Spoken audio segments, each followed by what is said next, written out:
So today we are going to discuss about microbial spoilage in pharmaceutical formulations. Normally ഒരു pharmaceutical ഫോർമുലേഷൻസിൽ അല്ലെങ്കിൽ ഏതെങ്കിലും medicine പ്രോഡക്ട്സിൽ microbes attack മൂലം അതെങ്ങനെയാണ് spoil ആവുന്നത് എന്നുള്ളതാണ് നമ്മളിതിൽ ഡിസ്കസ് ചെയ്യുന്നത്. So introduction. Contamination is the introduction of micro organisms into a product. അപ്പോൾ ദ ടേം കണ്ടാമിനേഷൻ എന്ന് പറഞ്ഞാൽ മൈക്രോ ഓർഗാനിസംസ് അത് എൻ്റർ ആവുന്ന ആ പ്രോസസ്സിനെയാണ് നമ്മൾ കണ്ടാമിനേഷൻ എന്ന് പറയുക. അതുപോലെ മൈക്രോ ഓർഗാനിസത്തിനെ റിമൂവ് ചെയ്യുന്ന പ്രോസസ്സിനെ നമ്മൾ ഡീകണ്ടാമിനേഷൻ എന്നാണ് പറയുന്നത്. Contaminating organisms may arise from many sources during the course of manufacture and subsequent use of the product. രണ്ട് ചാൻസസ് ആണ് കണ്ടാമിനേഷൻ ഉള്ളത്. ഒന്ന് ആ ഫോർമുലേഷൻ്റെ പ്രൊഡക്ഷൻ ടൈമിൽ, മാനുഫാക്ചറിങ് ടൈമിൽ ഏത് സ്റ്റേജിൽ വേണമെങ്കിലും കണ്ടാമിനേഷൻ നടക്കാം.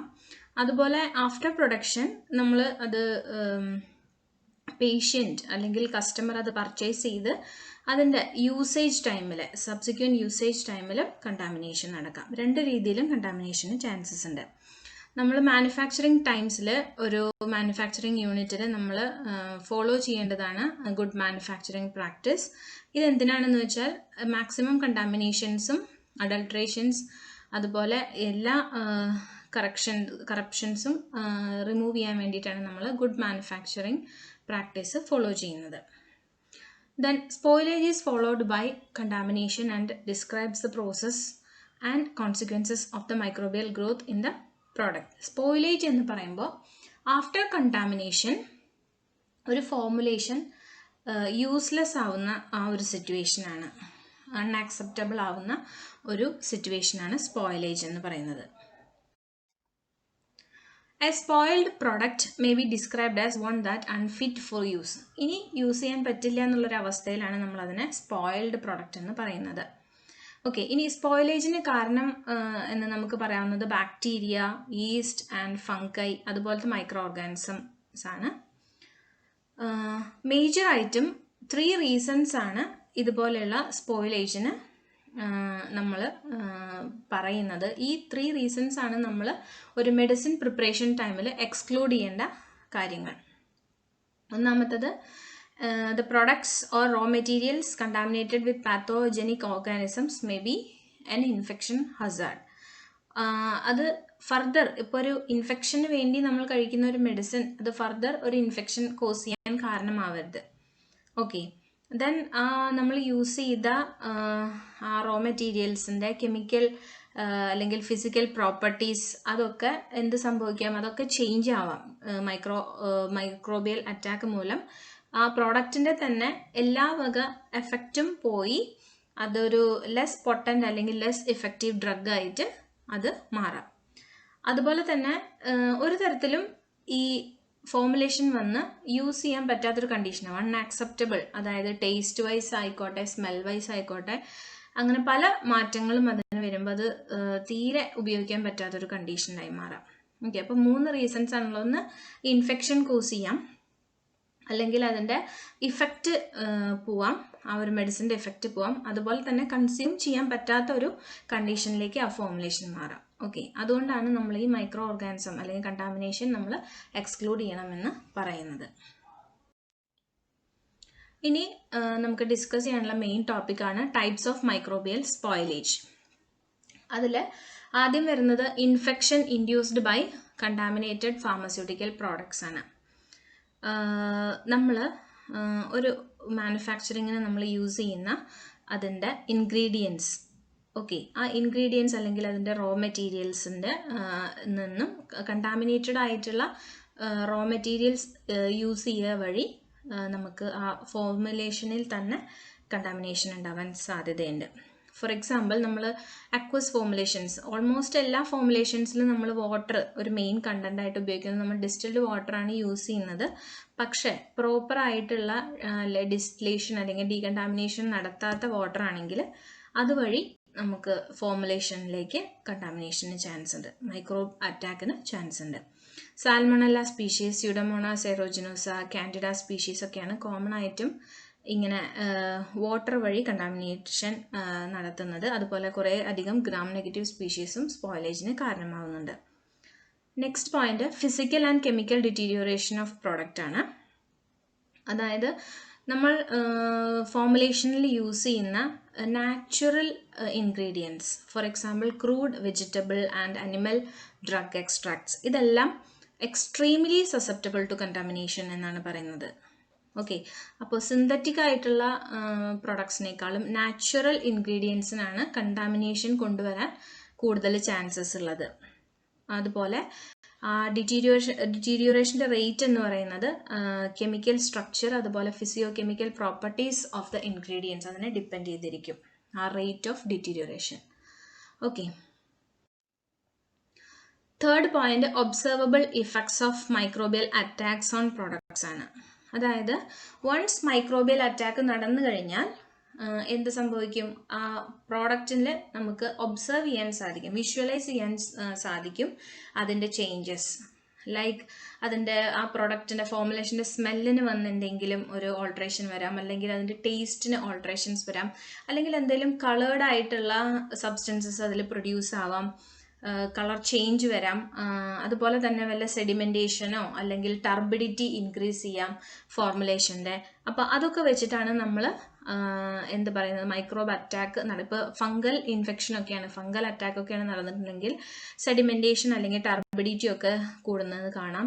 അതുപോലെ ലിക്വിഡ് ആയിട്ടുള്ള ഫോർമുലേഷൻ്റെ സർഫസ് ലെയറിൽ ഒരു ഫിലിം പോലെ ഈ മൈക്രോബിയലിൻ്റെ കോളനീസ് ഫോം ചെയ്ത് നമുക്ക് കാണാൻ സാധിക്കും. അങ്ങനെ പല രീതിയിൽ നമുക്ക് ഇത് ഒബ്സർവ് ചെയ്യാൻ സാധിക്കും. അപ്പോൾ അതാണ് പറയുന്നത് observable effects of microbial attacks on formulations. ഇനി കളർ ചേഞ്ചിന് കാരണം അതിൻ്റെ പി എച്ചിലെ ഡിഫറൻസോ റിഡോക്സ് പൊട്ടൻഷ്യലിലെ ഡിഫറൻസോ അല്ലെങ്കിൽ എന്തെങ്കിലും metabolic activities by microorganism അതൊക്കെ ആയിരിക്കാം. ഓക്കെ, നോർമലി ലിക്വിഡ് ഫോർമുലേഷൻസിനാണ് കൂടുതലും ഇത് കാണുന്നത്. അത് മെയിനായിട്ട് സെഡിമെൻറ്റേഷൻ ടർബിഡിറ്റി ഒക്കെ നമുക്ക് കാണാൻ സാധിക്കുന്നത്. ഇനി ക്രീംസിൻ്റെ കാര്യത്തിലാണെങ്കിൽ ലംസ് ആയിട്ട് അത് ഫോം ചെയ്യും. അത് എന്താ പറയുക, അതിൻ്റെ ആ ഒരു കൺസിസ്റ്റൻസിക്ക് തന്നെ ഒരു ചേഞ്ച് വരും. Fourth point ingredient susceptible to microbial attack. Normally നമ്മളൊരു ഫോർമുലേഷൻ ഡിസൈൻ ചെയ്യുമ്പോൾ ഒരുപാട് ഇൻഗ്രീഡിയൻസ് നമ്മൾ അതിലേക്ക് ആഡ് ചെയ്യുന്നുണ്ട്. അപ്പോൾ ഈ ഓരോ ഇൻഗ്രീഡിയൻസും ഓരോ തരത്തിൽ മൈക്രോബിയൽ അറ്റാക്കിന് സസെപ്റ്റബിൾ ആണ്. ഓക്കെ, ഫേവറബിൾ ആണ്. ഫസ്റ്റ് നമ്മൾ ഡിസ്കസ് ചെയ്യുന്ന ഇൻഗ്രീഡിയൻറ്റ് തെറാപ്യൂട്ടിക് ഏജൻ്റ് ആണ്. നമ്മൾ അനാൽജസിക്സ് യൂസ് ചെയ്യുന്നത് ഇപ്പോൾ ആസ്പിരിൻ, പാരസെറ്റമോൾ, അതുപോലെ കോമൺ ആയിട്ട് യൂസ് ചെയ്യുന്ന അനാൽജസിക്സ്, സം ആൽക്കലോയിഡ്സ്, അതുപോലെ ബാർബിറ്റുറേറ്റ്സ്, സ്റ്റിറോയിഡ്സ് ഒക്കെ പെട്ടെന്ന് തന്നെ മൈക്രോബ്സ് അറ്റാക്ക് വരാൻ ചാൻസസ് ഉണ്ട്.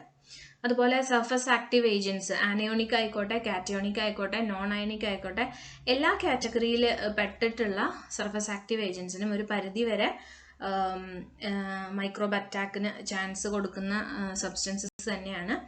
മൈക്രോബ്സ് എന്താണ് ചെയ്യുന്നത്? മൈക്രോബ്സ് ഈ സർഫസ് ആക്റ്റീവ് ഏജൻസിനെ അല്ലെങ്കിൽ ഏതൊരു ഏജന്റിനെയും അത് മെറ്റബോളൈസ് ചെയ്ത് അതിൻ്റെ ആക്ടിവിറ്റി തന്നെ കൺവേർട്ട് ചെയ്ത് അതിനെ ഡീഗ്രേഡ് ചെയ്ത് കളയും. ഓക്കെ, നോർമലി നമ്മൾ സർഫസ് ആക്റ്റീവ് ഏജൻസ് എന്തിനാണ് ആഡ് ചെയ്യുന്നത്? സോലബിലിറ്റി ഇൻക്രീസ് ചെയ്യാൻ അല്ലേ? രണ്ട് ഫേസുകൾ തമ്മിലുള്ള സർഫസ് ടെൻഷൻ റെഡ്യൂസ് ചെയ്ത് കൂടുതൽ സോല്യൂബിൾ ആക്കാൻ അല്ലെങ്കിൽ മിസിബിൾ ആക്കാൻ വേണ്ടിയാണ് നമ്മൾ സർഫസ് ആക്റ്റീവ് ഏജൻസ് ആഡ് ചെയ്യുന്നത്. അപ്പോൾ microbial attack on surface active agents, അപ്പോൾ അതിൻ്റെ ആക്ടിവിറ്റി നഷ്ടമാവും, അത് ആ ഫോർമുലേഷനെ തന്നെ ബാധിക്കും. Next polymers and humectants. നമ്മൾ നോർമലി യൂസ് ചെയ്യുന്ന thickening agents, suspending agents like starch, pectin, tragacanth, dextran, cellulose compounds, അതുപോലെ പോളിയെത്തിലീൻ ഗ്ലൈക്കോൾ, ഇതൊക്കെ മൈക്രോബിയൽ അറ്റാക്കിന് ഫേവറബിൾ ആയിട്ടുള്ള കോമ്പൗണ്ട്സുകളാണ്. Next fats and oils. ഇതും വളരെ എക്സ്റ്റെൻസീവ് റേഞ്ചിൽ നമുക്ക് മൈക്രോബിയൽ അറ്റാക്കിന് ഇടം കൊടുക്കുന്ന കോമ്പൗണ്ട്സ് ആണ്, especially in case of oil and water emulsions. Fungal അറ്റാക്കാണ് കോമൺ ആയിട്ടും ഇതിൽ കാണുന്നത്. Preservatives and disinfectants. അടുത്തത് പ്രിസർവേറ്റീവ്സ് ആൻഡ് ഡിസിൻഫെക്റ്റൻസ് എന്ന് പറയുമ്പോൾ നമ്മൾ ലോങ് ടൈം നമ്മൾ ഫോർമുലേഷൻ കീപ്പ് ചെയ്യാൻ വേണ്ടി അല്ലെങ്കിൽ മൈക്രോബിയൽ അറ്റാക്ക് ഉണ്ടാകാതിരിക്കാൻ വേണ്ടി ആഡ് ചെയ്യുന്ന ഏജൻസ് ആണ് പ്രിസർവേറ്റീവ്സ് ആൻഡ് ഡിസിൻഫെക്റ്റൻസ്. പക്ഷെ ഇവിടെ അത് പറയുന്നത് എന്തുകൊണ്ടാണെന്ന് വെച്ചാൽ ലോ ക്വാണ്ടിറ്റി, അതായത് ഒരു ഫോർമുലേഷനിൽ ഒരു സ്പെസിഫൈഡ് ക്വാണ്ടിറ്റി ഓഫ് പ്രിസർവേറ്റീവ്സ് അല്ലെങ്കിൽ ഡിസിൻഫെക്റ്റൻസ് ആഡ് ചെയ്യണമെന്നുണ്ട്. അത് ആഡ് ചെയ്താൽ മാത്രമാണ് അവിടെ കണ്ടാമിനേഷൻ പ്രിവെൻറ്റ് ചെയ്യാൻ സാധിക്കുള്ളൂ. അപ്പോൾ അതിനേക്കാളും ലോ ലെവലിൽ, ഓക്കെ, ഇഫക്റ്റീവ് യൂസ് ലെവലിനേക്കാളും താഴെ കോൺസെൻട്രേഷനിലാണ് നമ്മൾ പ്രിസർവേറ്റീവ്സ് ആൻഡ് ഡിസിൻഫെക്റ്റൻസ് ആഡ് ചെയ്യുന്നതെങ്കിൽ അവിടെ എന്ത് സംഭവിക്കും? അവിടെ കണ്ടാമിനേഷനുള്ള ചാൻസസ് ഉണ്ട്. അതുപോലെ sweetening agents, flavouring agents, colouring agents, ഇതെല്ലാം മൈക്രോബിയൽ ഗ്രോത്ത് പ്രൊവൈഡ് ചെയ്യാൻ ചാൻസ് ഉള്ള ഏജൻസുകളാണ്. നെക്സ്റ്റ് നമ്മൾ പറയുന്നത് ടോക്സിക് ഇഫക്ട്സ് ആണ്. ചില മൈക്രോബിയൽ ഗ്രോത്ത് വന്നു കഴിഞ്ഞാൽ ഈ മൈക്രോബ്സ് പ്രൊഡ്യൂസ് ചെയ്യുന്ന ടോക്സിൻസ് ആ ഫോർമുലേഷനെ തന്നെ ഒരു പോയ്സണാക്കി മാറ്റാൻ ചാൻസ് ഉണ്ട്. For example endotoxins produced by gram negative bacteria. Okay, അപ്പോൾ അതൊരു വലിയൊരു മേജർ പ്രോബ്ലമാണ്. അതുപോലെ മെറ്റാബോളിക് പ്രോഡക്ട്സ്, ഇപ്പോൾ നമ്മളുടെ ഏതൊരു ഏജൻറ്റിനെയും, നമ്മൾ ആഡ് ചെയ്തിട്ടുള്ള ഏതൊരു ഇൻഗ്രീഡിയൻറ്റിനെയും മൈക്രോബ്സ് വന്ന് അറ്റാക്ക് ചെയ്ത് അതിനെ മെറ്റാബോളൈസ് ചെയ്ത് ബൈ പ്രോഡക്ട്സ് ഉണ്ടാക്കും. ഈ പ്രൊഡ്യൂസ് ചെയ്യുന്ന ബൈ പ്രോഡക്ട്സ് അത് വളരെ ടോക്സിക് ആയിട്ടുള്ളതായിരിക്കും. അപ്പോൾ ഫോർമുലേഷനിൽ നമ്മൾ അറിയാതെ തന്നെയാണ് ഇങ്ങനൊരു കൺവേർഷൻ നടക്കുന്നത്. ഓക്കെ, അതുപോലെ change of activity, microbial attack വന്നു കഴിഞ്ഞാൽ എന്ത് സംഭവിക്കും? ആ ഡ്രഗിൻ്റെ ആക്ടിവിറ്റി, നമ്മൾ എന്ത് പർപ്പസിനാണ് യൂസ് ചെയ്യുന്നത് അതിൻ്റെ പർപ്പസേ മാറിപ്പോവും. ഓക്കെ, അല്ലെങ്കിൽ അത് യൂസ് ഇല്ലാണ്ടാവും. അപ്പോൾ inactivation of the therapeutic agent അതും ഇവിടെ കോസ് ചെയ്യാൻ സാധ്യതയുണ്ട്. ഫോർ എക്സാമ്പിൾ പെനിസിലിൻ എന്ന് പറയുന്ന ആൻറ്റിബയോട്ടിക് നമ്മൾ എടുക്കുമ്പോൾ അതിൽ മൈക്രോ ഓർഗാനിസത്തിൻ്റെ ഗ്രോത്ത്, ഫംഗൽ ഗ്രോത്ത് വരികയാണെങ്കിൽ അത് എന്ത് പ്രൊഡ്യൂസ് ചെയ്യും? പെനിസിലിനേസ് എൻസൈം പ്രൊഡ്യൂസ് ചെയ്യും. അപ്പോൾ അത് എന്ത് ചെയ്യും? അത് ഈ പെനിസിലിൻ എന്ന് പറയുന്ന ഡ്രഗിനെ തന്നെ ഡിസ്ട്രോയ് ചെയ്ത് കളയും. ഓക്കെ, അപ്പോൾ അത് ആക്ടിവിറ്റി ചേഞ്ചിന് കാരണമാവും, ഡ്രഗ് യൂസ്ലെസ് ആയി മാറും.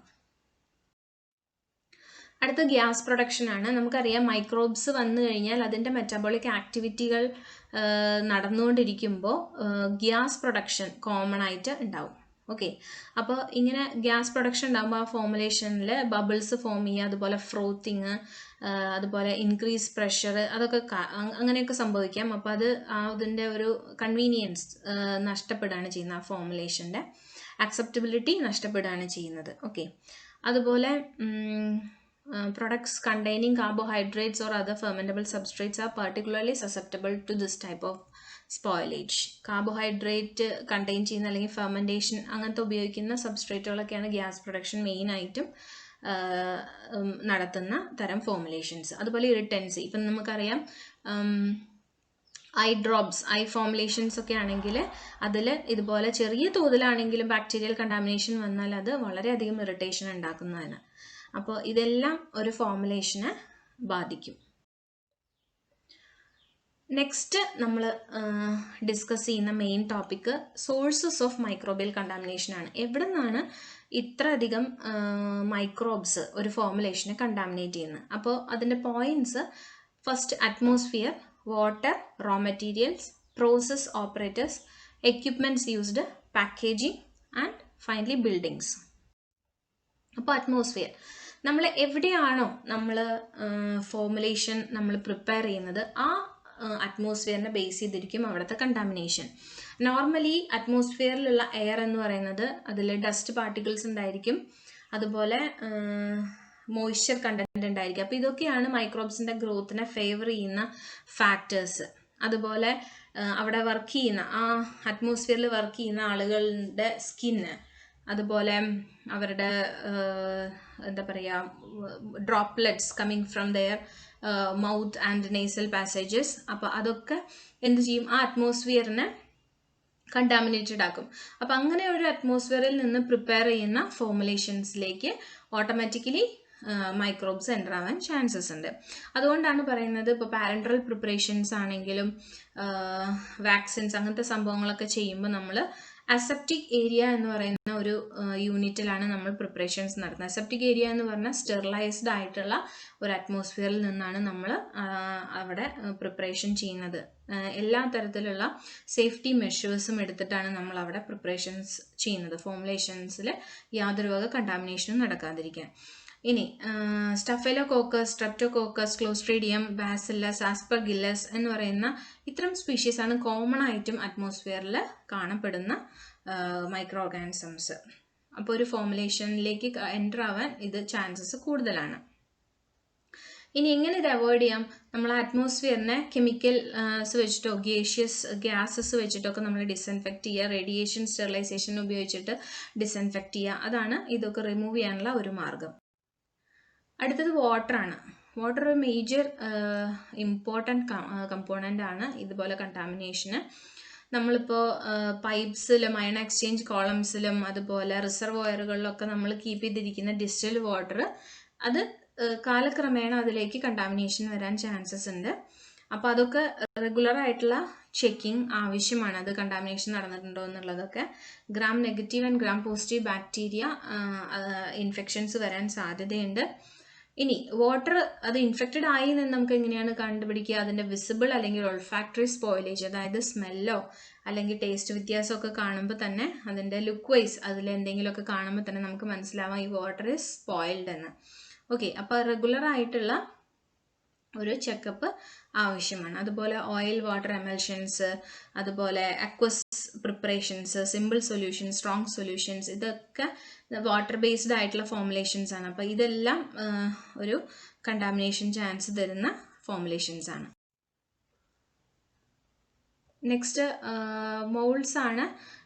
Media, strong solutions of copper sulphate, അതുപോലെ sulphuric acid, simple solutions of inorganic compounds, ഇതെല്ലാം മൈക്രോബ് ഗ്രോത്തിനെ സപ്പോർട്ട് ചെയ്യുന്ന കൈൻഡ് ഓഫ് ഫോർമുലേഷൻസ് ആണ്. അപ്പോൾ ഇതൊക്കെ ചെയ്യുമ്പോൾ നമ്മൾ ഇത്തരം പ്രിപ്പറേഷൻസ് ഒക്കെ ചെയ്യുമ്പോൾ കുറച്ചും കൂടി നമ്മൾ പ്രിക്കോഷൻസ് എടുക്കണം.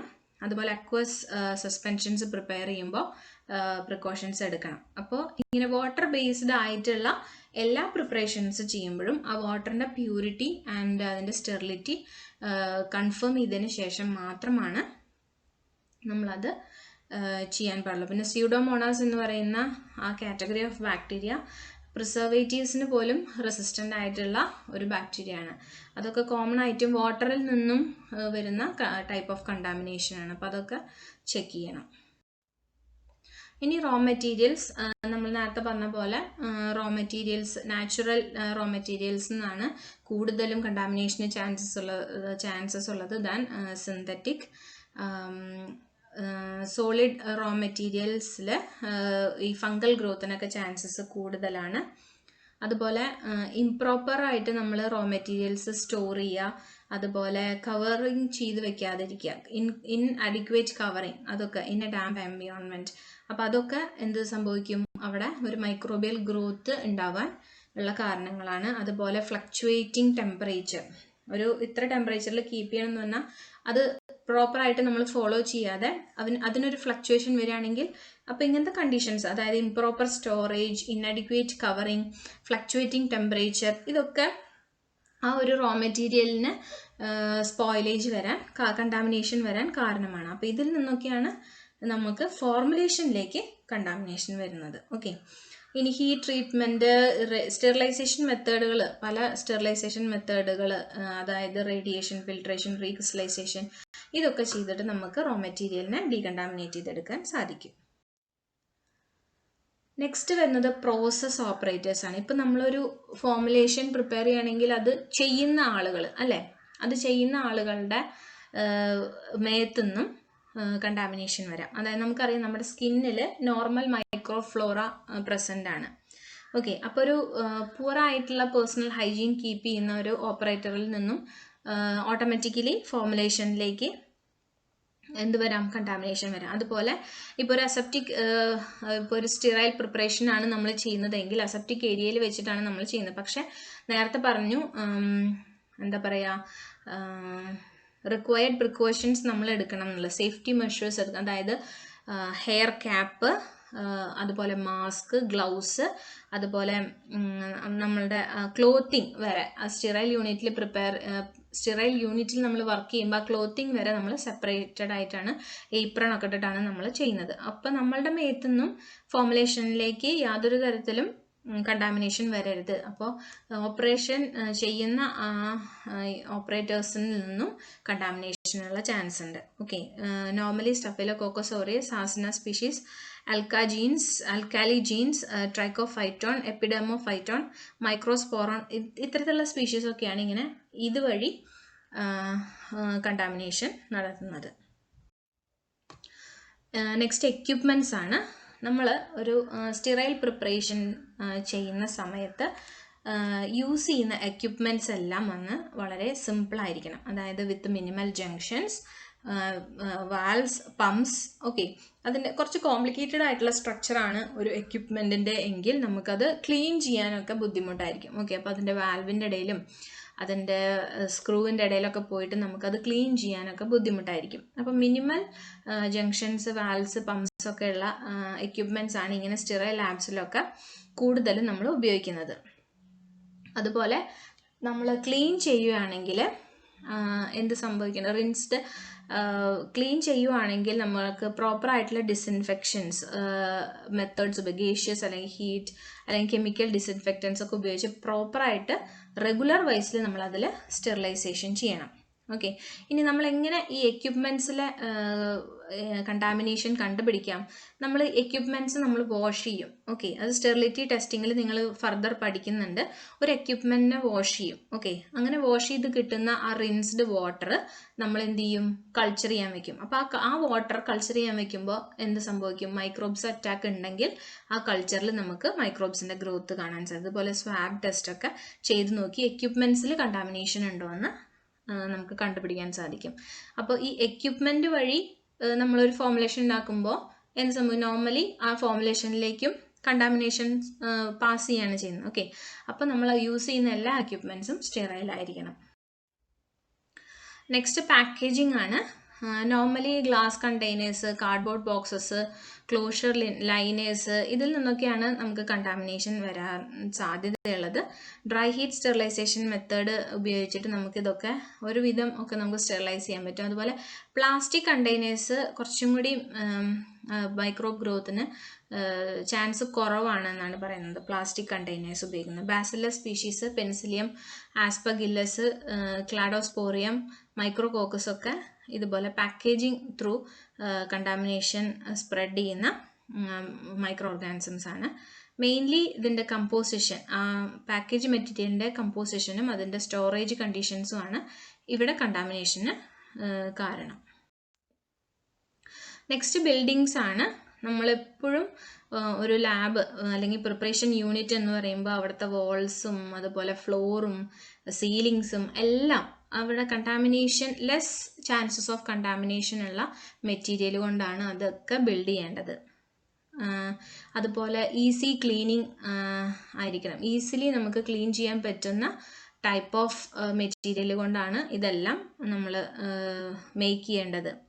അതുപോലെ വിൻഡോസ് ഒക്കെ എന്ന് പറഞ്ഞാൽ അത് ലൈറ്റ് പാസ് ചെയ്യാൻ വേണ്ടി മാത്രമാണ്, അത് തുറന്നിടാനൊന്നും പാടില്ല. ഓക്കെ, അത് വെന്റിലേഷന് വേണ്ടിയിട്ടുള്ളതല്ല, ലൈറ്റ് പാസ് ചെയ്യാൻ വേണ്ടി മാത്രമാണ് വിൻഡോസൊക്കെ നമ്മൾ വെക്കുന്നത്. അതുപോലെ ഡോഴ്സും വിൻഡോസും ഒക്കെ അത് ഒരു വാളിൻ്റെ അവിടെ കറക്റ്റായിട്ട് ഫിറ്റ് ചെയ്ത രീതിയിലായിരിക്കണം അത് മേക്ക് ചെയ്യേണ്ടത്. അവിടെ ഒന്നും ഗ്യാപ്പുകളൊന്നും ഉണ്ടാകാൻ പാടില്ല. അപ്പോൾ ഈ ഗ്യാപ്പുകളൊക്കെ ഉണ്ടെങ്കിൽ അതിൻ്റെ ഉള്ളിൽ കൂടെ ഡസ്റ്റ് കയറുമെന്നാണ് പറയുന്നത്.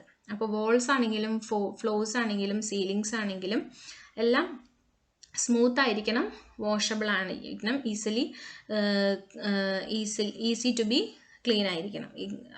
അത്തരത്തിലുള്ള എല്ലാ പ്രിക്കോഷൻസും വെച്ച് വേണം നമ്മൾ ആ ബിൽഡിങ് മേക്ക് ചെയ്യാൻ. അതെല്ലാം നിങ്ങൾ സ്റ്റെറിലിറ്റി ടെസ്റ്റ് വരുമ്പോൾ അസസ്മെൻറ്റിൽ കൂടുതൽ കൃത്യമായിട്ട് പഠിക്കുന്നുണ്ട്.